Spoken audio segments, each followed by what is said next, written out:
Welcome to our channel. Today we how to install ConvertKit for creator-led email marketing, full guide step by step clearly. Begin by navigating to the ConvertKit website.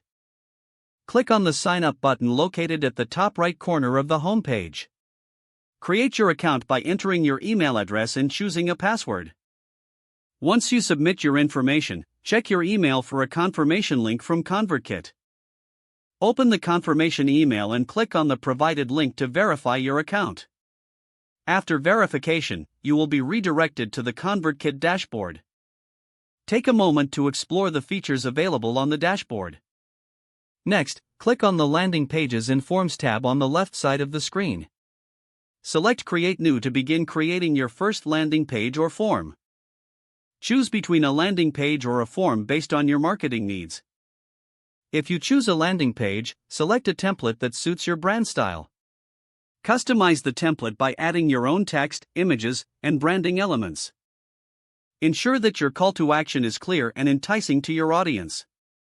If creating a form, define the fields you want to include, like name and email address. Once you've finished customizing, click Save and then Publish to make it live.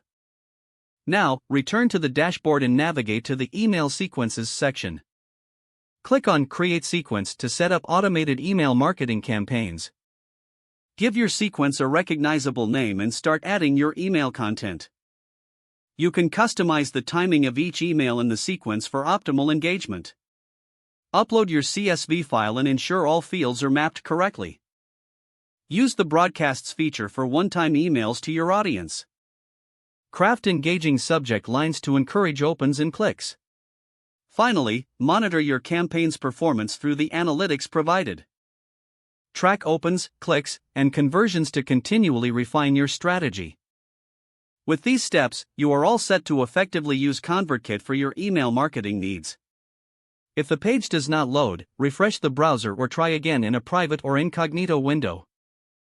Make sure you are using the correct email address, then retype it carefully to avoid small typos. If your password is not accepted, use the reset option and create a new strong password you can remember. Don't forget to like this video and subscribe to our channel for more step-by-step tech guides.